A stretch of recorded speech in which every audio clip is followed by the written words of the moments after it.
So today's lesson we're going to look at a really iconic belly dance move, and that's we're going to get our hips shimmying, okay?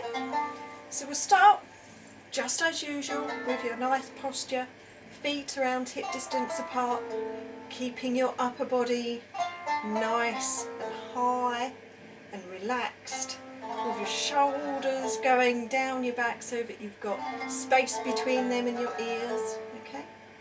And your legs, still going to have a very small bend in your knees, but they're fairly straight compared to normal. You just don't want them to be locked. Nice and relaxed. So your lower half of your body should be nice and relaxed, okay? So a couple of different ways of looking at it and learning. I think what I end up doing is probably a combination of the two, okay? So we'll start with one. So we're going to look at where you're just going to be getting a little sway, a little rock in those hips. So you've got one up, one down. And you're doing that by bending your knees alternately, okay? Still try and keep a little bit of a tuck, but relaxed.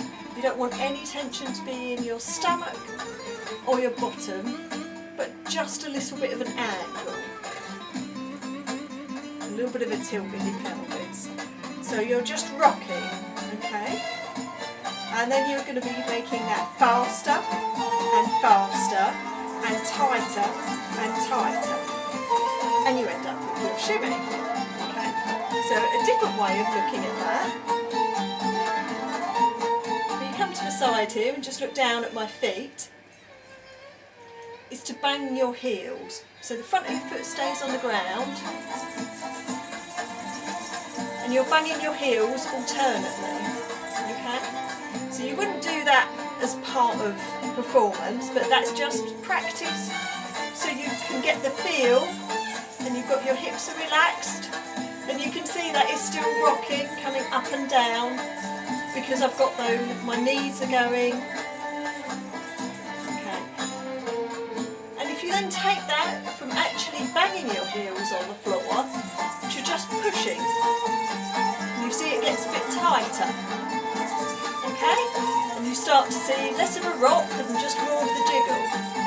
So I'm pushing into the floor alternately. So rather than banging, I'm just pushing one and then the other into the ground.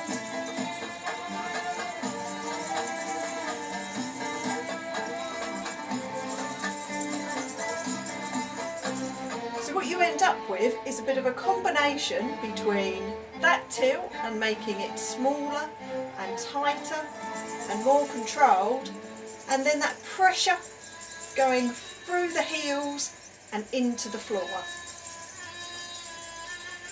And with a lot of moves, and this is very much one of those, once you've got the feel of it, so you feel what that's like, you can work out different ways of doing it, so and still getting that feel. Okay, now you'll find once you do that for a little while, you'll often get a little bit of tension appearing here in the front of your leg. And it will start to tense, and then you'll find you're putting in all the effort and you're feeling that tension, but nothing's moving. So you want to find ways to release that tension. So if you're just practicing, obviously you can just stop, give your legs a little bit of a shake and carry on. But as part of performance, if you want to carry on being able to do that, you can just adjust your weight a little bit. So you can do a little bob. So by that I mean I'm shimmying away, and I've just bent my knees, both of them together. So get your shimmy going, and then just a little bob.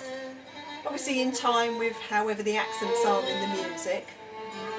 And it releases a little bit of tension, and it gives a little bit more interest into your moves.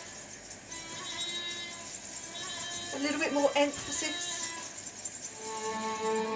And you can also try transferring your weight a little bit more from one foot to the other, and that gives the one that hasn't got the weight on, that gives that a little bit of a tension release as well. So for example, if I'm a little bit of sway going on, a little bit of snake arms, transfer my weight from one foot to the other with that sway while keeping the shimmy, and that will release a bit of tension from one leg to the other as you do it.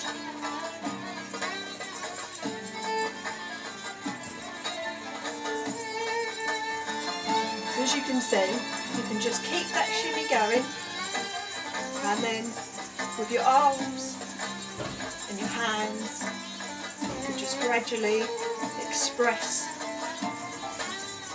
the rest of the music. And with little bobs and transferring your weight. Okay, so that's your classic shimmy. And then you've also got what is known as the choo-choo shimmy. So it's done very differently.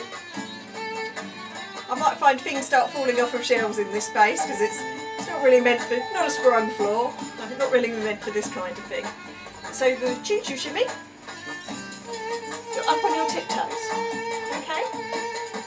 Still keeping with your chest lifted and your shoulders down, still keeping that bit of your posture, but you're on your tiptoes. And then it's like a little stamp that you're doing. Keep the steps really small. So you see they're barely lifting off the ground, it's just a little stamp. The good thing about this one is that you can travel with it.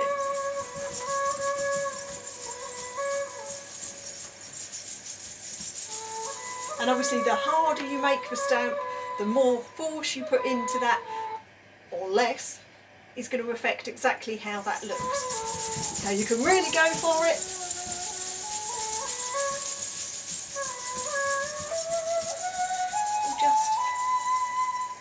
Just a little gentle. So have a little bit of a practice at that. You can practice going from flat on the floor to up on your toes and moving around. And whenever you're doing it, making sure your upper body is still all graceful and relaxed. Your arms are strong and you're just highlighting that wonderful move and expressing the music. So thank you, have a little practice and I'll see you next time. Bye bye.